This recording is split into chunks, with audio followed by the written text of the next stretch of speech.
honor to introduce our speaker, Bryant.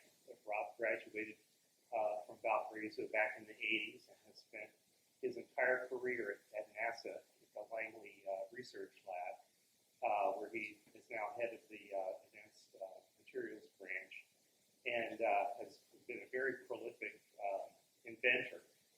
So 3 of his patents are in the 100. I can say it in the it's the R&D 100. R&D 100 award. And, so the best of the 100 best patents of that, whatever that year was.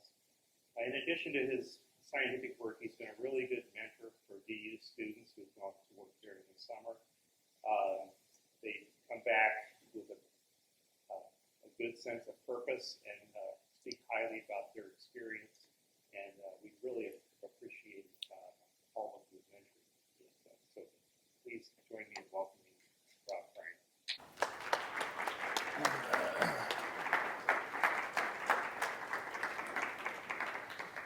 I take it, okay, you guys can hear me, good. So I've got some notes here, and they're just to help keep me from running off track. At any rate, I've been at NASA for a little over 30 years, and I'm still working there. But I'm going to give you a spoiler alert, okay? And here's a spoiler alert. If you don't know who General Omar Bradley was, you go ahead and Google him. He said, "Set your course by the stars, not by the lights of every passing ship." Okay, now that's the spoiler alert. So if you go to sleep, all right, just remember that, okay? So coming to Valparaiso University, and I'm going to just throw out a little bit of what I remember of the student population. 80% of the students at Valparaiso University are here because it's Valparaiso University, and they learned about Valparaiso University because maybe they had a relative who went there, or brother, sister, father, mother. Maybe they grew up going to parochial school system, Lutheran school system, or maybe their church, and the church had Valparaiso Sunday. I hope they still do that.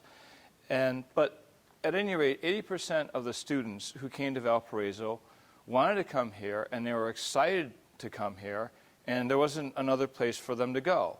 Now, it is still very true, and I know that all the freshmen have heard this, but I guarantee it's true, that the academics here are outstanding. And this is because of the commitment that Valparaiso University has, especially being a tuition-driven institution. Okay, what that means is when you are here, you are not at a university corporation. You are at an institution that has done a fantastic job of blending together both faith and academics. And that is a rare combination. I've been to universities all over the world. Okay, so if anybody has an argument, come see me, all right? So the other 20% of the Valparaiso students, they probably came here because it's a good academic institution, small school, and the facilities and the faculty are outstanding, and it's a good place to be from.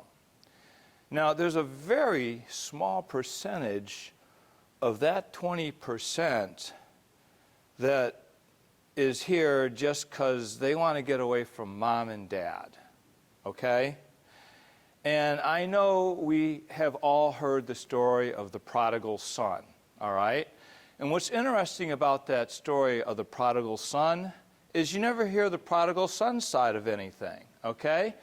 So I know this is going to shock you, okay? Now, and I know I'm not the only one, but I am a prodigal son of Valparaiso University. I could be the prodigal son, but I am a prodigal son. Valparaiso University has been around much longer than I have. All right. So I'm going to put my context, okay, of the Valparaiso University experience. You have to have my point of view growing up in order to understand what I went what I put the faculty through at Valparaiso University, how I ended up doing the things that I did, and who is responsible, okay? So, I'm going to just state up front that I am OCA2. I have OCA2 albinism. Now, what does that mean? That means that I have a lot of trouble seeing. The world to me is what normal seeing people see in 3 dimensions. If you just imagine your life and it's a movie, okay, that's how I see things. I can judge distances because I roughly know the size and shape of things. My vision is 2040, 2050. It is uncorrectable. So you can imagine going through life, why don't you get a pair of glasses? Well, okay, so that can't happen. Now, the issue with this is that most of us receive our information, about 90-95% of it, through our eyes, right? If you think about it, all the signs on the road, writing on the blackboard, all the slides that you see. Imagine if you can't synthesize that information, okay? Now, I grew up born in 1962, through 80s. The United States was in a funk, okay? Vietnam War, you had Nixon resigning, you had assassinations, Led Zeppelin broke up, Keith Moon died. It was all over the map. And things weren't recognized like what I had. Mental illness was a joke. Homesickness was a weakness. PTSD was something that cowards got, okay? This was the era that I grew up in, okay? So, I set foot in church when I was about 5 years old as a Unitarian. I remember the rose petals. I remember my little sister. And I remember standing up in front of a bunch of people, and there was water somewhere, and then that was it. Okay, that was the last time I was in a church. Now, along those lines, I think I should give you a little context of my father and mother.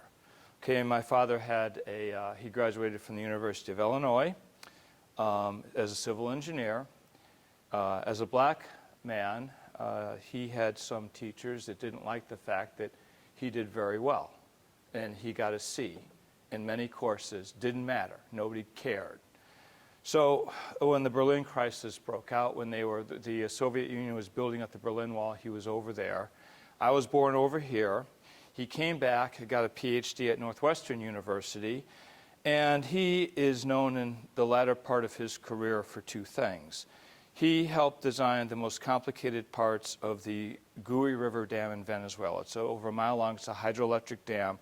The 2 most complicated parts of a hydroelectric dam are the spillway and the pipes that take the water to the hydro turbines that generate the electricity.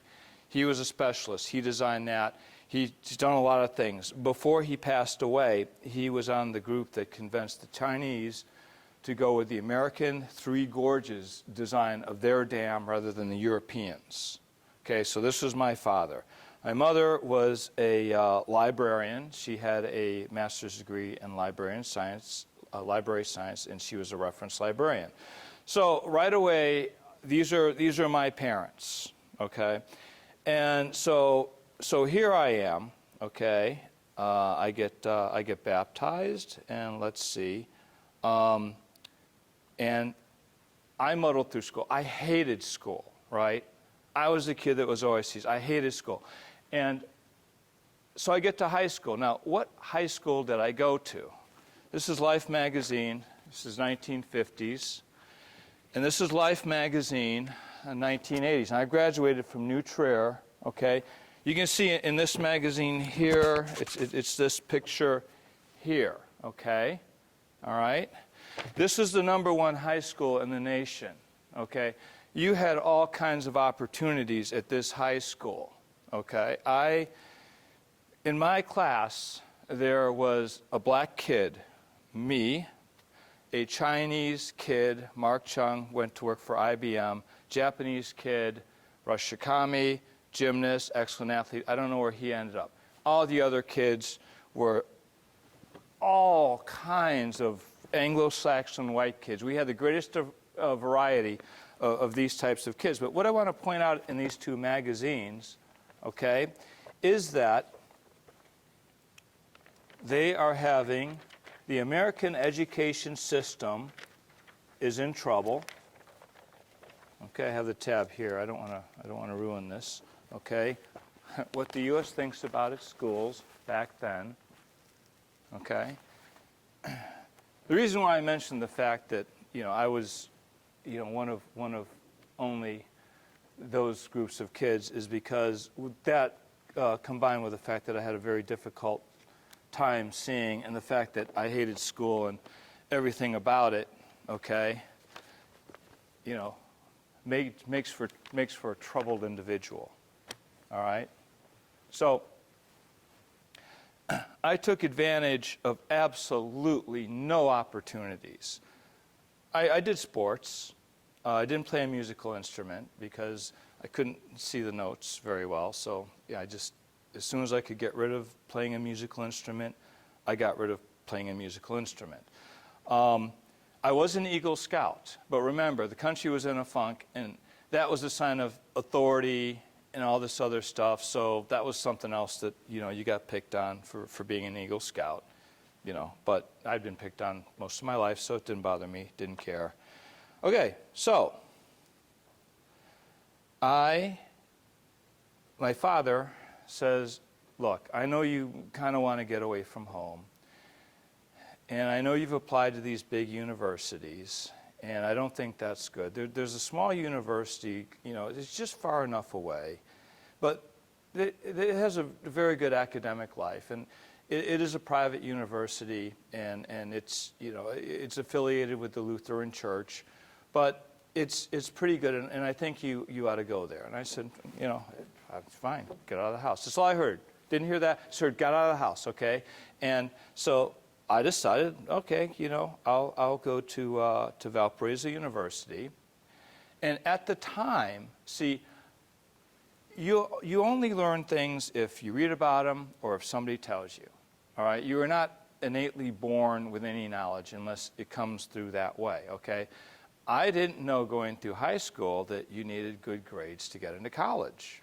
No one ever told me, okay?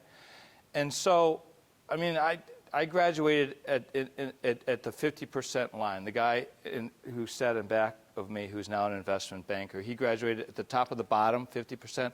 I graduated at the top of the upper 50%.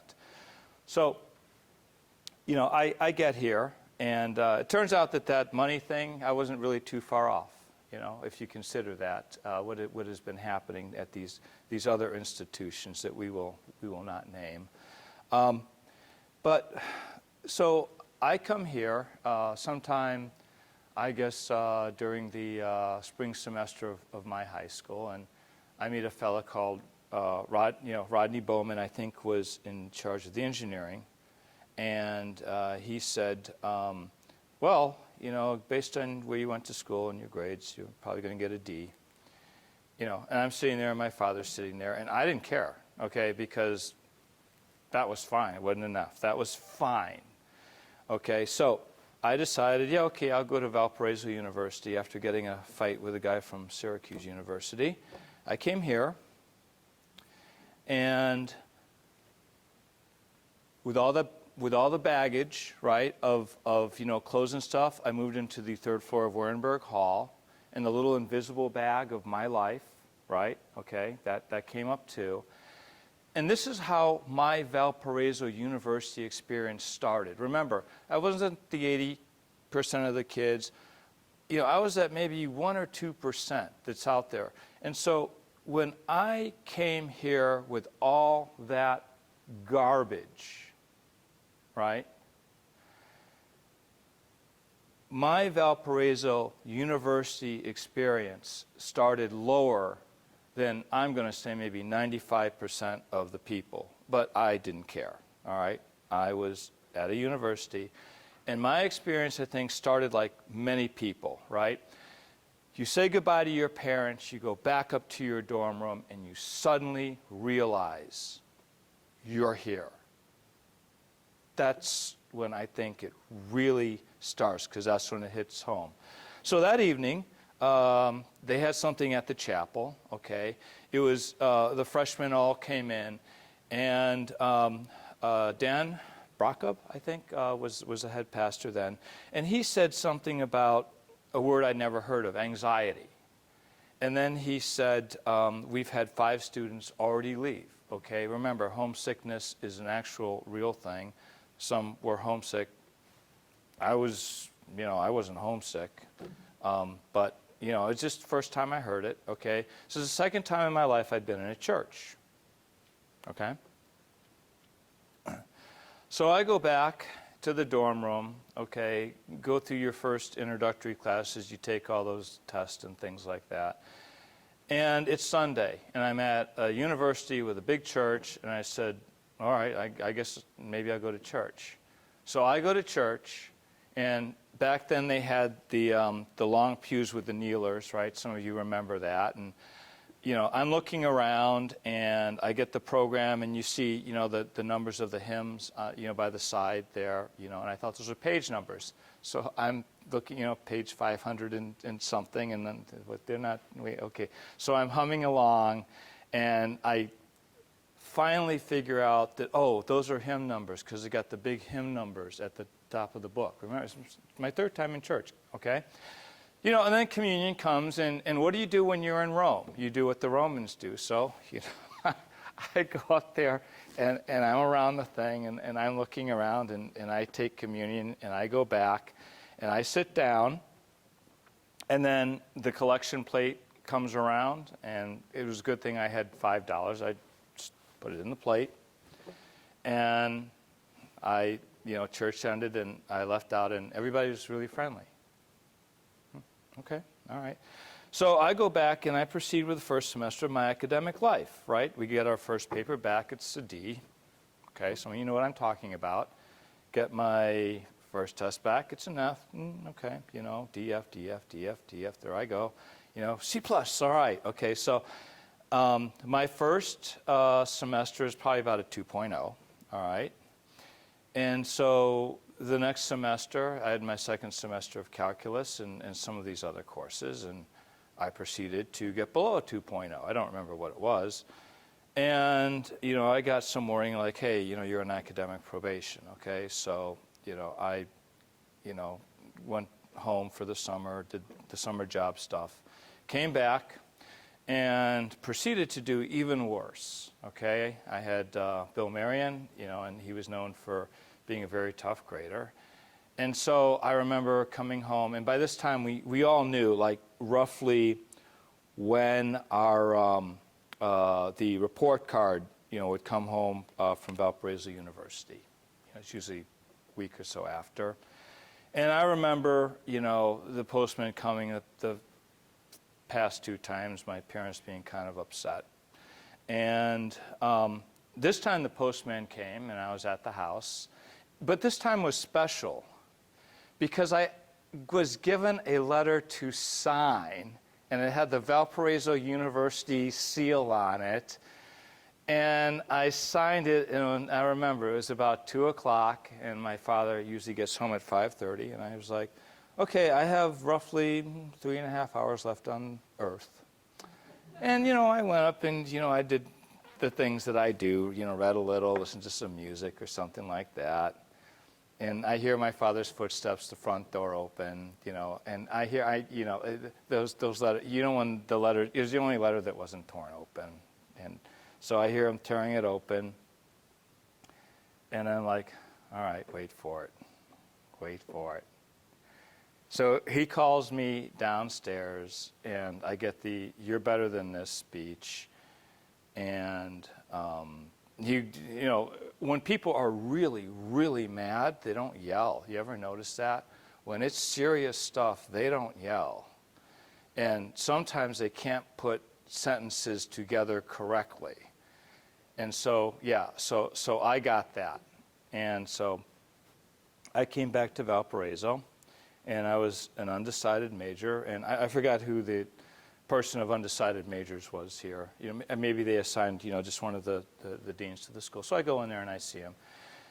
And he said, well, he says, some of these courses, you can remove those and get your grade point average. And that was great. I said, okay.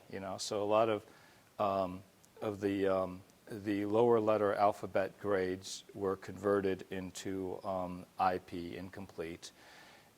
And I was not going to take Calc 1 or 2 over. There's just no way. But I had to take Calc 3 over. And I think at that point, the guy said, you should take some of these general ed credits, and when your grade point average is up, then you can decide. And what I'm going to do is I'm going to write a letter to the dean of the school that you think you might want to go into, and hopefully they'll accept you. And I thought, okay, that's great. So I went through this, and at the time, I had met a young lady who later became my wife, all right? And so we were going out, and I was doing a little bit better, in the general ed courses. I decided, maybe I want to give this try a little harder, okay? And so I decided that at the end of my fourth semester, I was going to go into chemistry because I liked it in high school, and it was fairly easy for me. It made a lot of good sense, and so that's what I decided to do. So I remember going into organic chemistry. I don't know if you were teaching 52 back then, Warren. Maybe you were. I don't know. Yeah, general chem. Okay. Well, see, I also had 51E because I was in engineering. I don't think you taught. I don't know if you were in E or not. I don't know. But at any rate, so I had that. I had a bunch of courses and things, and so it's near the end of first semester, and for everybody in the room who has not had Gil Cook as a organic chemistry teacher, every week I think was a quiz, and every 2 weeks was a test. And we had an organic chemistry book that was extremely impressive. It's a book that you usually don't find at universities. Strutweiser and Alcock or yeah, something like that. Really good book.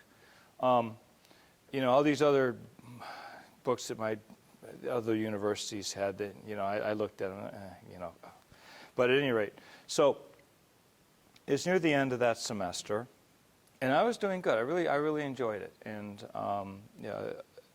for whatever reason, Gil Cook and I clicked as far as teaching, and I would notice these students after each quiz or test running up to the front of the room, and I'd looked at Joy, and that's the girl I was dating, who's now my wife for over 30 years. I looked and I said, why are those kids running up to the front? They seem to be the same kids all the time. And she says, she says, those are people who have a disagreement with the way some question was graded or something, and they want to talk to the professor about it. And I had never heard of that ever occurring. And my father was a professor, and he had always said, the grade you got is the grade you got. And so this just, I don't know what it was. Maybe I didn't have a good breakfast, but I was really pissed off. And I left, and I looked at Joy, and I said, I'm going to kick all their asses. That's what I said to her. I was that angry. And so the next semester, I took that organic chemistry book. Now, I had other books too, but it was started to become a personal mission to beat these kids. So what happened was I basically wrote that book. I had the names of everything, even the stuff that wasn't covered. And I would write it on one side of paper and answer it, and then I would take, what were the answers and write the questions. And I did that back and forth and back and forth. And then you know, obviously your grades go up when you do that. Now remember, I was doing the whole book, okay, first semester and second semester during second semester. And so the test came out. I don't know if you still do if the organic chemistry does the American Chemical Society organic chemistry test that all the universities did at the time. So I did that test, okay? And I took it. I don't remember anything. I do remember there was one titration question. Even after I took it, it's gone. So I was walking around, and I guess they turned it in, and I guess I don't know if it was the next semester when I came back. But anyway, Gil Cook was in the hall, and he said, you know, you got one of the top grades in organic chemistry, and you were in the top 5% of all the kids in the country who took that test. I hope you consider chemistry as something you want to study because I think you're a very good student. Now, this was the first time any teacher ever said anything like that to me, ever. And I just couldn't believe it, that hard work like that paid off. And remember, I had to work extra hard because of my vision. So I got into chemistry from Gil Cook. I had Warren for physical chemistry, which was tough because it was 8 in the morning. And I remember I was watching Nova. I don't know if you guys know what that public television around here. And they had a show on Fermilab, okay? And, you know, they're talking about splitting the atom and these sorts of things. And so I said, you know, Valparaiso University, at that time, they had a reactor and a particle accelerator. And I said, this is the one time in my life that I have the chance to split the atom. So I went to Dr. Ketke and I said, you know, he says, you need this, you know, you need modern physics, you need these 3 statistical physics courses and this, that, and then you get this course and then you can do that, the experimental physics course, okay? Now, during this time, when I was at Valparaiso University, there was a petition amongst college students that said if there was a nuclear war, they wanted cyanide capsules available. I don't know if any of you remember that. Okay, I remember that for a specific reason. My father-in-law worked on the MX missile system, okay? And so I kind of knew about some of this stuff. And I think these were Cal Berkeley students or something that made national news. Okay, I think Reagan was this. Reagan, you know, was president, and the Europeans were making fun of him because he was going to start World War III, and all this. You know, the nation was just funking out once again. Okay, kids want cyanide pills. Okay, so, and I'm going in and playing with a nuclear reactor. And all this other stuff. And that's why it was called experimental physics and not nuclear physics as it was explained. So on top of the chemistry courses, which I really enjoyed, I also took the physics courses needed to do that. And so beyond being friends now with the chemistry department, I was friends with the physics department, Ketke, Manueller, and the other folks who helped guide me. Now, during this time when I was doing all this stuff, Joy came up to me and she says, you know, she got me to go to church, by the way, you know. So she says, there's a confirmation class going on at Valparaiso University. And if you really kind of want to know what this is about, you know, you should take this class and I'll take it with you. So I said, okay, all right. So I got into confirmation class, okay. She was the only Lutheran in confirmation class. You know, we had people from other religions. There's about 6 of us. Some people who were Lutheran, but they were, I can't say they were kind of confused, but maybe their confirmation class when they were younger, they didn't quite understand what was the doctrines and all this other stuff. But at any rate, it was very good. It was very open, and I pretty much agreed with everything that was being taught. And so one of the things now as I look back is very interesting. See, it's very difficult if you are Jewish or if you are a Catholic raised in those families, or a Muslim raised in those families, and you convert. I mean, what that causes some of these families to go through, you know, now knowing what I know and seeing what I've seen, okay? I did not, that's baggage that I didn't have, okay? But I didn't care about any of this stuff, and I went through confirmation class. So this was, you know, around my senior year, okay? So I got to split the atom, all right? I mean, there are not many people who can say that, okay? And I remember on the last semester, they were going to have the confirmation and baptism service. And I remember, you know, that there were people whispering, like, congratulations, we're going to go and see you. And some professors saying, this is so exciting.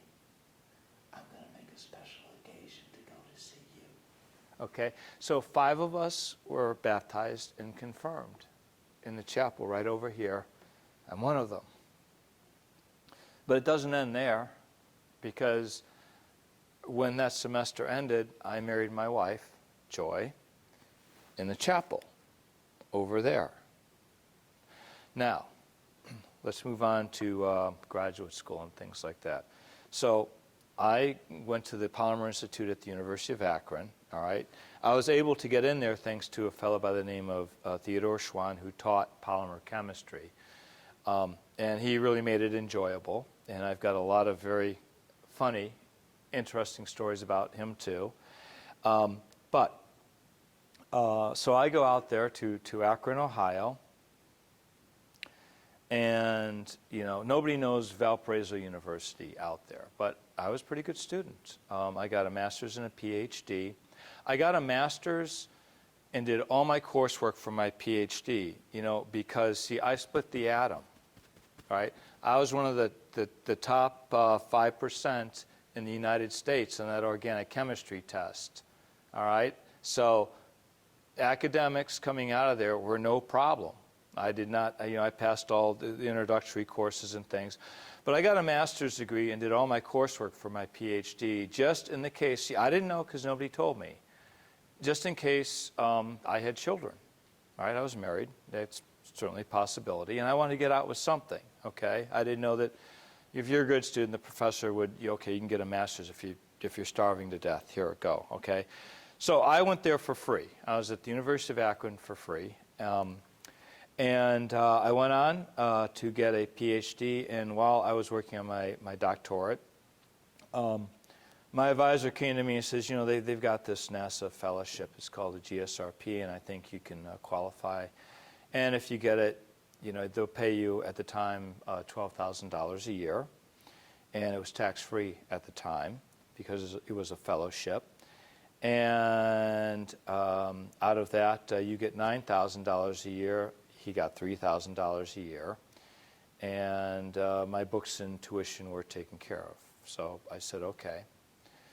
And I thought, you know, in order to do any work for NASA, you had to be in Florida. You had to be a major in the Air Force. All right, I dream of Jeannie. That was NASA, okay? That's what it was. I didn't know they had all these places around. They even had one in Cleveland, Ohio, so I finally found out. But Glenn Research Center used to be Lewis. But at any rate, so I'm there, okay, do my work, and I graduate with a PhD. I got a master's and a PhD. Now, what's interesting about the PhD is that out of the 10 students that graduated the year I graduated, I was the only American student. So this was really a foreign student experience. We had Russians, Eastern Europeans, people from Spain, people from all over the world. Okay, so this was truly immersive. India, Pakistan, that was fun. A couple German students, things like this. People who came in And these were the cream of the crop of the foreign students. And bilingual, and yet I was the only American that year who graduated. Okay, so I get to NASA, and I have my Valparaiso sweatshirt on, and I'm walking around. Now, the NASA center that I work at, that's the Virginia Tech, UVA, that's what those guys are. And I'm walking around with my Valpo shirt. Every time I wore it, somebody says, hey, did you go to that university? My brother, my dad went there. It's a great place. The guy that I'm working with right now on engineering this, he went to Valparaiso University. He really knows his stuff. Did you know him? You know, and so the fact that other people are telling me that people from Valparaiso know their stuff is great. So it's confirmed.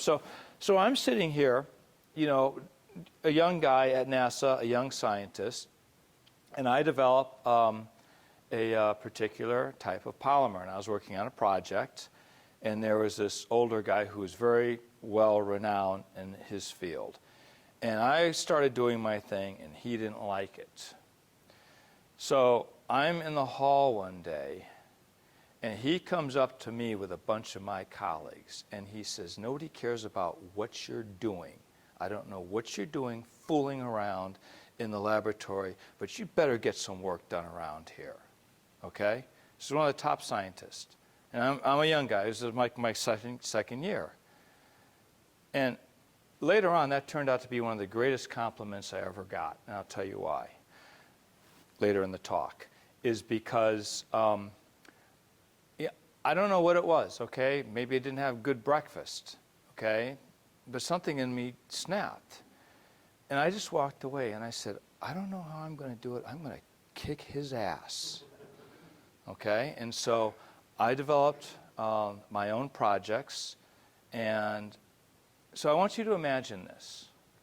Imagine so many people would probably have caved, okay? I know the guy standing around this guy would. But that polymer eventually ended up making these, okay? Now what these are pacemaker leads. And these are special, number one, because of the shape on the end. You can come up and see them, I guess, later. I don't want to pass them around because people got to reach across and things like that.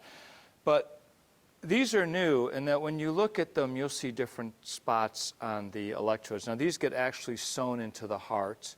And at the end is a small container that contains an anti-inflammatory and a coagulant so you don't bleed out. And the surgeon looks at your heart and he tries to figure out, you know, gosh, does it curve this way? Does it wiggle that way? And then they stitch it onto your heart. And this part loops around, and your actual pacemaker is now on the other side of you, okay? And this is the old version, okay? Now, what's interesting about these with the different connections at the end is these are multiple electrodes. And what happens is throughout the life of a pacemaker, one electrode might short out, and this is the only one that will switch to a different electrode, so you don't have to go in for a heart replacement. The basic idea behind these is they last longer than the old type. They're thinner and less invasive than the old type. And the coating that I developed for this allows them to put 8 coiled leads in here instead of 2 in the old one. And the point is if you want to know what reliability is when your technology is the second thing that breaks.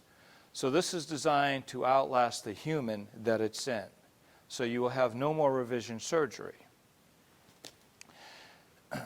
In 2016, the company that developed that made $2 billion. And in 2016, that was implanted in over 600,000 people. That means, now, I didn't put these in people, all right? The surgical team is the real hero, but I developed the technology that enabled this sort of thing. Everybody knows somebody who has a heart problem.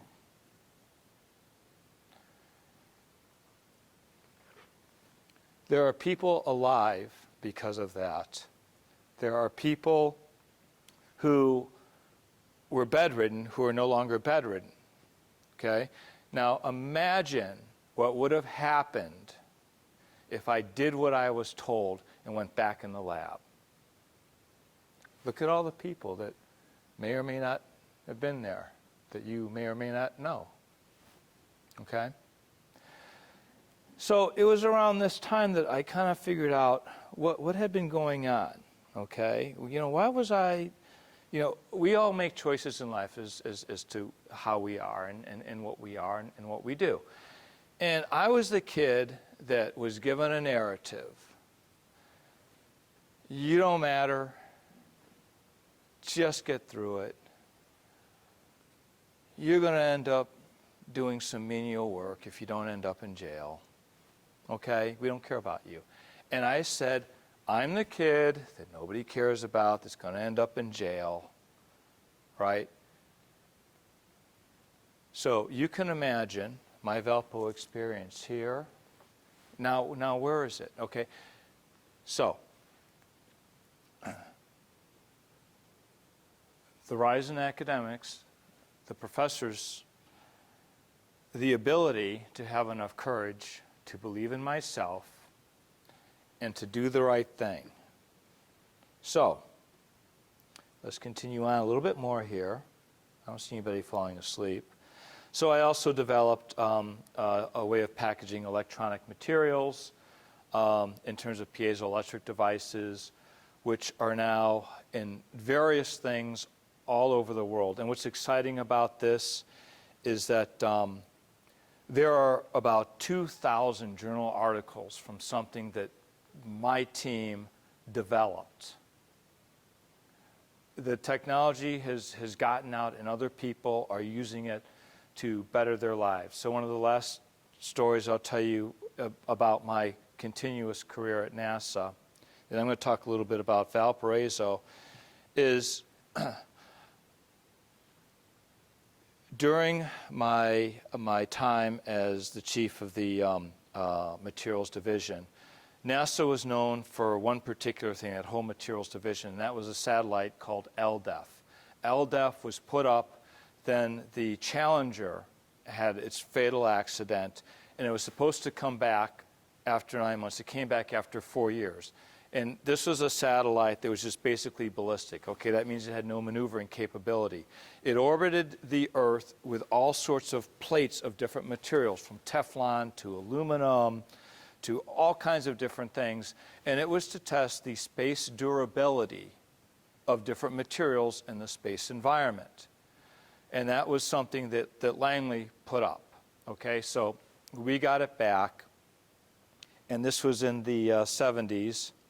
And since then, we had never flown something. So there was one guy in my lab, he worked for the Army, and he had all the Army space training that the Army does in terms of satellite communication. And I said, look, I need you to put together a small satellite system that anybody can use to test materials in space.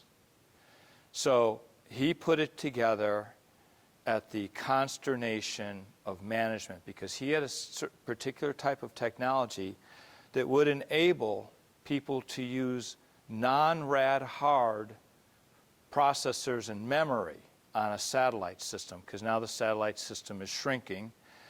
And what this allows, this is the next step and a stepping stone so that a small university, if they wanted to, could launch a satellite, could launch an actual experiment. Because the whole launch profile was changing. The one holdback was you can't take a standard computer processor or even one in your cell phone and launch it, because the radiation environment will kill it. This was a way to demonstrate that you can do that. And so the word is pusillanimous. When you're afraid of doing anything, okay? And people had gotten, at this point, afraid of failing. People say, well, you learn from your failures. Well, very few people do. They learn how to not be afraid, right? They never do anything, but they're never blamed for anything, okay? Me as a guy, right, hey, I split the atom, Jesus loves me, I'm doing this, and I'm the branch head, and I've got a budget, and I'm going to spend it the way that I think it should be spent. All right? Now, I had backing, okay? You can't do any of this alone. I had backing from particular people in key positions. So we launched our little satellite, Shields 1, and this was the brochure I had the guy work on to explain to people what it is. This is basically designed as a pickup truck, meaning you can put any sort of computer chip in there, and then outside the special safety vault, you have your communications and everything else in your experiment. So it's designed as a platform, a small platform that you can put things in. And we had 5 criteria. First, get it to the launch pad. Okay, it flew out of New Zealand on a Rocket Labs rocket. Second criteria is hope that it gets into the right orbit. Third criteria, we hope it says it's alive. Right? Then, fourth, it sends some data back. Fifth, it lasts 6 months. Okay? This was in, I think, 2018. I think it's on here. Okay, this is the patch. This is a satellite. This is a flight patch. Okay? It's still going. Okay? It's still going. 3 years running, it's sending back data. And it's going through the polar LEO, low Earth orbit, okay? Polar means it flies over the polar cap, so it gets the fluxes coming in, as well as where the Earth's magnetic field is roughly flat. And we have it twirling, okay, so that it gets a time average of everything. So every material and everything that's exposed, it's all time average, right? So it's not, stationary in its flight, and it's ballistic. And she's heavy. She's about 7 kilograms, and I hope she doesn't bang into anything because I know who the winner of that's going to be. But this is the flight patch, and it says NASA, right? It has some universities, and it has like NRO on it, National Reconnaissance Organization. Okay, some of you might know what that is. And it says, launching education into space. And on the side, okay, educational launch of nanosatellites, because that's what all this is about. So when we decided to do something like this is a stepping stone for people, right? It decreases the cost. This is a stepping stone. It gives people life so that they continue to do things, all right? The other stuff that I've done with my team is a stepping stone. Several things that I've learned, all right? I don't like taking credit for many things because I've enabled others. My job is to be a stepping stone, okay? That's what I've decided, to take Valparaiso University students and other students. And I tell, don't do what I do, okay? What you really have to do, right, you have to get rid of the narrative that people have expected you to be, okay? That's not you. You determine what you're going to do, okay? Let me know if any of you have to sign the letter from the postman that causes you to split the atom, that causes you to save lives, that causes you to have something orbiting the Earth, all right? I went from the very low, okay? I managed to recover, all right, to something, and you decide how high it is. I'm happy because I think that I have created at least one more stepping stone than stumbling blocks in my life. And I am still a project of self-improvement. Now, one thing I am going to tell you before I shut up is something that I had really thought about in my Valparaiso University experience. And I know people who've gone to other universities. Where'd you go? I went to Virginia Tech. I went to MIT. I went to Harvard. I went here, okay? And the interesting thing is, and I know the faculty know this, and I know the people who have graduated also know this. But none of you are at Valparaiso University, okay? Valparaiso University is in the U.S. government. It's at NASA. It's in China. Valparaiso University is on a ranch somewhere in Montana. It's in Mexico. It's in South America, okay? Valparaiso University is even at other universities. And Valparaiso University is here at Valparaiso University. What I mean is you are not at Valparaiso University, you are Valparaiso University. And that's the distinction. I have never heard somebody from Cambridge University, where I've lectured, say, I am Cambridge University, right? It's a difference than when you're from a place being that you are a place. And so when I was asked to give this talk, I decided, okay, well, what am I going to talk about? I could talk about me, which I have, but not in the context of the really great things. I hope this was a lesson. I am here because I know that there is one person that may be on the path that I was on. And that one person may hear all the junk that I put myself through. Okay? And how I was able to set my course by the stars and not by the lights of every passing ship. And this is something that when you are Valparaiso University, right? Valparaiso University, they made the diversity statement. Valparaiso University, that library, I remember, was on the front cover of the Wall Street Journal. My university's library was on the cover of the Wall Street Journal when it came out as a new library standard. Valparaiso University made the tough decision to end the law school. That was a tough decision. Universities don't make decisions like that because for whatever reason, I guess the money's really good. But my university made this tough decision, and you know how I found out about it? The New York Times. The New York Times had my university in it. The diversity statement, I found it was on the, we are not, we are going to be an inclusive university. You know what? And some people aren't going to like that. That's just too bad.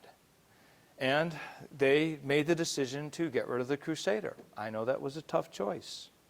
But they said why? They said, we have set our ship by the light of the stars and not every passing ship in the harbor. And when you are Valparaiso University, you are the crew on that ship. Time and time again, Valparaiso University, in my mind's eye, has made the tough, correct decisions. They don't get rid of the president because something happened over there. The president makes the tough decisions. They don't do what other people do because it's not the right thing to do. They make the tough decisions. They made the tough decision, maybe it was accidental, to let a kid like me in here when I certainly didn't belong.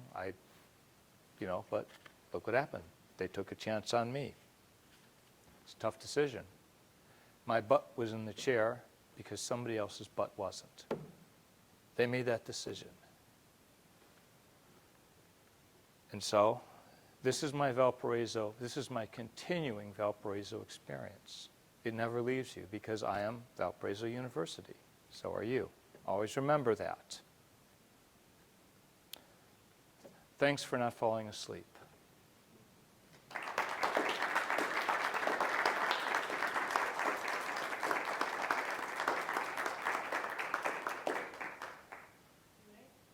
Yes. Any questions?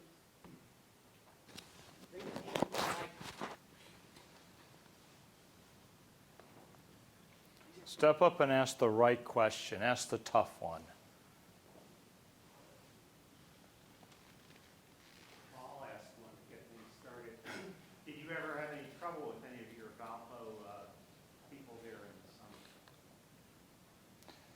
Did I have any trouble with any of the Valpo people in the summer? In terms of their bicycle riding?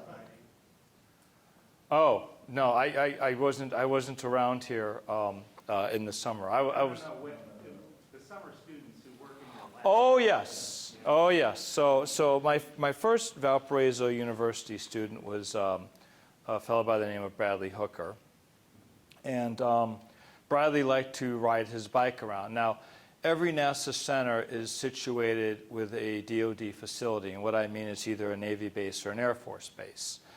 And so at NASA, usually when it's time to go home, we had it's the first tactical fighter wing, and the guys would they come in, they do their circle around like air traffic control, and they land. And these planes are fully loaded because they do the drill of when they go up, they expect something is going to happen until they're recalled. So when these planes come in, there are these runway lights, okay? And runways, when they're not being used, they serve as roads, okay? So these F-15s are coming in, and Bradley is riding his bike across the runway when these planes are coming down, and he gets chased down by the military police, and he gets put in the brig. And I get the phone call, and usually I don't answer the phone at night because that's a graduate school thing. He who answers the phone at night has to clean the lab because somebody screwed it up. So I would not answer, but I happen to answer it then. And I find out that, I have to go down and get Bradley out of the brig. And so I talked to the guy, and he says, he's a student. He didn't know what he was doing. And the guy is on the other end. He's like, well, yeah, okay, I get it. I think we scared him enough. And I said, yeah, okay, you can let him go. And he says, okay. So yeah, so that is my first Valparaiso University student. Oh yes, they've all been great. They've all been great. So let's see. Can I? Yeah, I think I've had about 5 students from Valpo. And what's interesting is that I ran in this 2 summers ago for COVID. There are Valparaiso University students that I didn't sponsor at Langley and now at other centers. So it's a great opportunity. And I'm very pleased because I know that they will do well and they're enjoying themselves. All right, I'll tell you a Theodore Schwann story. So Theodore Schwann was the he was the polymer chemistry professor. And he would hand out a test and he would say, I gave this test to my neighbors who know little or nothing about polymer chemistry. And they got, on the average, 48. So you have to get at least a 48 on this test, and that's a 0. And we're going up from there. Now, I don't know if, at any rate. So he came up to me and he says, the University of Akron is offering an undergraduate scholarship for students to go there in the summer and participate in their research labs. And you get to pick a professor and the type of work that you want to do. So I took the test, and those of you who remember Theodore Schwann and his house, Theodore Schwann collected African art. And so I'm taking the test in his house, and there's these masks looking down at me, and there's something with a spear, and so I'm taking this test. And I gave it to him, he sends it off, and lo and behold, I got offered a scholarship to work that summer as an undergrad in the University of Akron's laboratories. So I picked a professor who later became my advisor when I was in graduate school. I had no idea what this place was, where it was, what they did, and I found out the whole history of it and what an institute like this was. It was a fantastic opportunity to work and graduate from there. And that's what led directly to my NASA career, because at that point I was working on what they call high-performance engineering polymers, basically to make aerospace composites. So these are aircraft and spacecraft and satellite systems made from composites due to their lightweight and high strength. So that's how my career began at Valparaiso University from here as an undergraduate, because it had to happen here. Where else could it have happened? Yes. Thanks. So I find it, is this on? Is this working? Okay, I can't tell. So I find it really interesting that your inventions fall into a variety of categories, it seems like you talked about a medical device and then a satellite. And I'm just wondering if you set out with an interest in like different paths, or how did you end up going so many different directions and being so successful in different areas like that? Oh, I'm the luckiest guy I know. That's the short answer. The long answer is all this stuff requires the persistence that I developed writing the organic chemistry book, okay? Going through graduate school, having to get several people's notes and listening to tape recordings of every class because of my eyes. And so this dogged persistence and relying on other people, I mean, I'll tell you another interesting story after this, allowed me to work with different people in the marketing and different people who came in, all kinds of people, you know, having an interest. And what I had to do was I had to develop a supply chain outside of NASA, which was critical, because you cannot depend on a government lab for anything, because our focus is not manufacturing. It's development for one-off items. So here's an interesting story. So I'm at Untitled University in Korea, and I'm part of their graduating class. I didn't graduate from there, but I was invited as a visiting scientist. And there was another fellow there who was going to give the keynote address, and he was from Schaumburg, Illinois. He worked at Motorola. His name was Mark Carter. And Mark Carter had a bachelor's degree in electrical engineering. And he says, well, the reason why I'm here is because I was blamed for the development of the cell phone.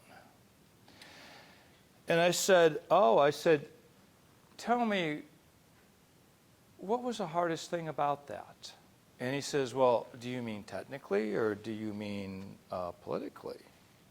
And I said, how about both? So he says, okay. He says, the hardest thing technically is anybody who's worked a radio where you push in the speaker, you push the button to speak, and you let it go to talk, okay? Or a walkie-talkie or something like that. Maybe I'm dating myself, all right?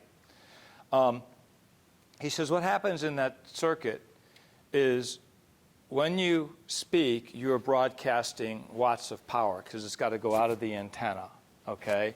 And the device receiving it is receiving milliwatts of power. So when you press the button, you switch to one circuit. When you let it go, you switch to the other, okay? Because of the power difference. He said we had to trick the circuitry into being able to be used just like a regular telephone. I mean, you don't switch with a regular telephone, you don't switch with your cell phone, okay? So they had to fool the circuitry into broadcasting lots of power and receiving milliwatts of power and knowing the difference, because you can talk at the same time. He says that was a real technical trick. He says the political trick was we had two people in Washington. AT&T had hundreds of people, and AT&T kept calling up the Federal Trade Commission and saying how this was a bad item to have, this wasn't going to work, this is going to make a mess of everything. and da-da-da-da-da-da-da-da, okay? And he said, but the Federal Trade Commission did their work, and they said, no, we're going to open up an area of the spectrum that cell phones can use. And so he says, I remember when I gave the first demonstration on stage, we had 3 cell phones, because the first one when you demonstrate never works, and somebody's got to run out and put the next one there before the audience loses interest and walks out the door, and the audience is investors and stockholders and everybody else. And we had to have somebody back there who could repair, just in case something happened. And we had spare batteries. And at the time, these things were the size of a brick. Okay? But he said everything went well. And then we had to go into production. And the key to production, as is always, is you remove as much humans from the production line as possible. Because humans make errors, right? Machines, once, they'll make a bunch of errors, but once you get them dialed in, it's continuous 24/7, and people don't work that way. In fact, there are people today who think that people work that way. They don't, okay? Humans do human things. Humans are very good at doing human things. Humans are not very good at these other things that people force them into doing. I feel better now. So that is the story of the cell phone and my meeting and dinner with Eric Carter. So now you all know about the cell phone. Let me ask you this. Sure. There's all this concern about how artificial intelligence is going to take over the world and then eliminate the need for various professions, like accountants or even going so far as to say engineers. What is your read on that? I mean, in some respects, I think it's somewhat exaggerated, but I'd like to know from someone like you who've actually been on the cutting edge of science and technology, and is there still room for human input and invention as we go forward? Well, here's a very interesting point, and it's a very good question. The real question is would we recognize artificial intelligence? And if it's really artificial intelligence, why would it work for us? Okay? So if we can program a computer to be an artificial intelligence, we still programmed that computer to be an artificial intelligence. And that artificial intelligence is something that we programmed in based on our conceived notion of what artificial intelligence is. So it will eliminate certain jobs. It will not eliminate things of stupid accidents that turn out to be absolutely fantastic inventions. It will not eliminate a new field that it might have been thinking about something else. We get our ideas of artificial intelligence from what Hollywood tells us it is.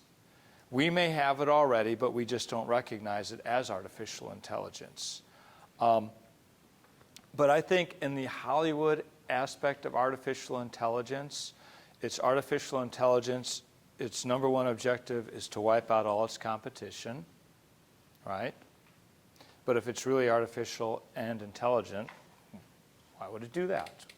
Or it's going to enslave us, okay? But remember what I said, humans are good at certain things, not good at others. I mean, why would it do that? I mean, look at how much luck we have enslaving the other species on this planet.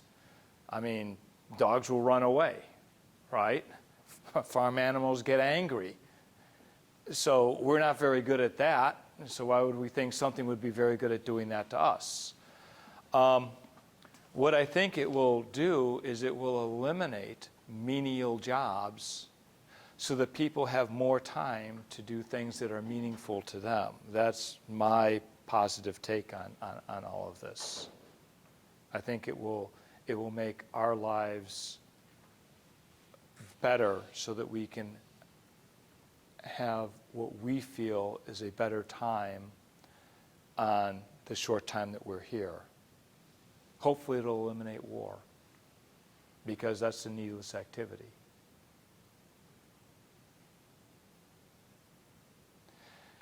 People will tell you inventions, you know, we've got to have another war, lots of inventions come out of it. No, you know what happens is those inventions are happening all the time. War shortcuts the safety process. In other words, it throws more dice so that the invention that takes a while during peacetime is put into the field and it either fails or succeeds. That's what war does. So when somebody says, well, you get all these inventions when you have war. No, you don't. You just cut the safety process. Okay. Yeah, hi. I just have a quick question. I work with polymers as well, but I've never put them in space. And my experience with them is they don't do very well with radiation. But are there polymers that work well in space applications? Yes. You can imagine aromatic-based backbone polymers. Okay, these used to be called ladder polymers, and the idea was polymers, two rungs that are connected, and if one rung splits, it's still there.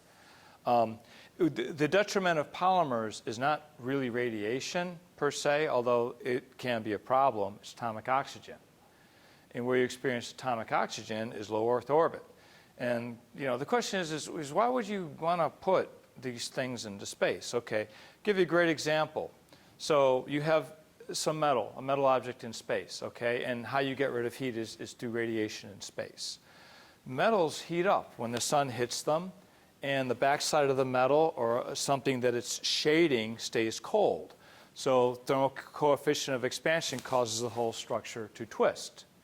With polymers, one will argue, well, you know, they expand and contract even more as a function of temperature, but the carbon fibers don't. Carbon fibers are virtually zero. So you have much stiffer structures when you make them out of carbon fiber composites. And the trick is to launch them high enough so that the atomic oxygen causes something else to fail. And the polymer composite is the second thing, because if the first thing has failed, it's gone. So, yes, so, okay, aerial ethers, polyimides. Teflon, not so good because it's susceptible to UV in ultra-high vacuum. Epoxies, because they're already cross-linked, so, you know, you cross-link them more with radiation. And sometimes we'll put, you know, blankets over them. So these are they're like aluminum foil, but they're polymer blankets. So they're metal and they're reflective. And, you know, usually the thing that goes first on a satellite, if it's maneuverable, is the cryo cooler. You know, 5 or 6 years on that, and then some of the propulsion. Okay, that you can use to move them if something is coming in and we need to move it out of the way. Usually those are the things that go.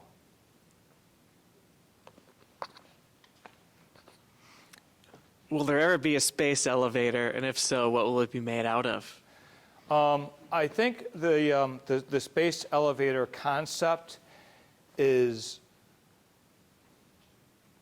more difficult than the concept that's needed to enable it.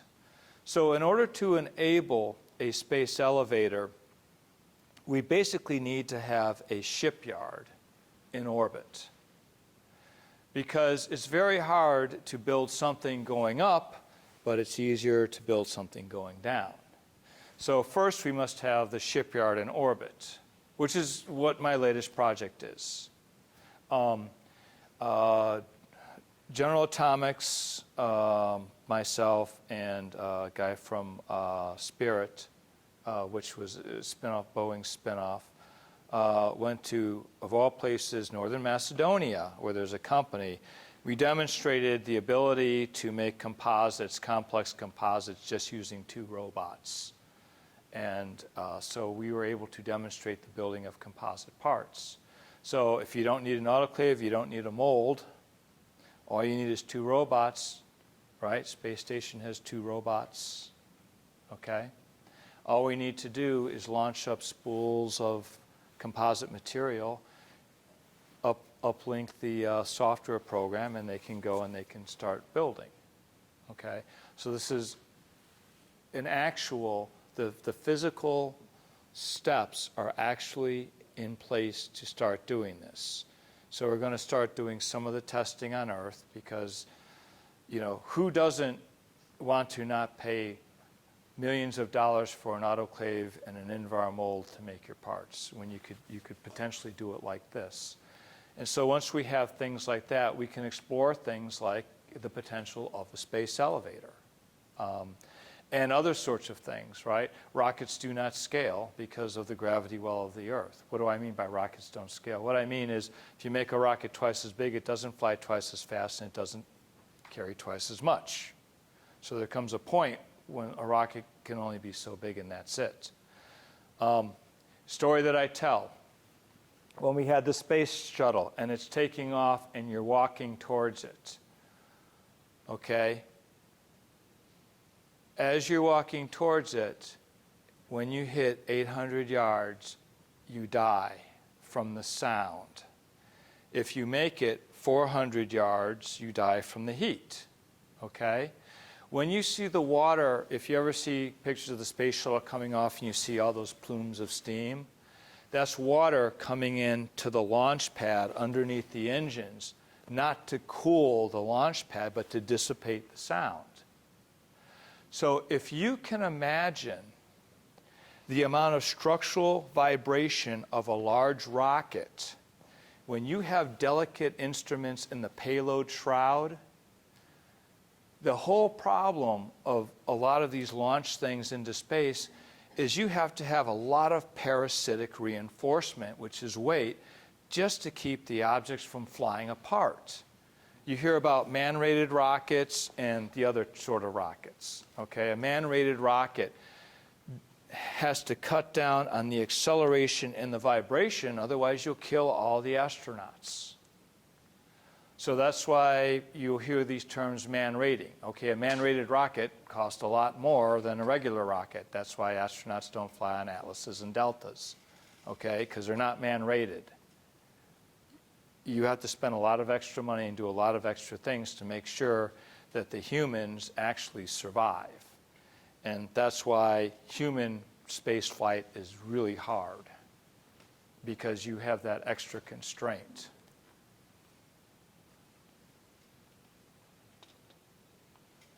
One more question? Anybody have a final question? I know that Rob will be here afterwards and take individual. So thank you, Rob. My pleasure.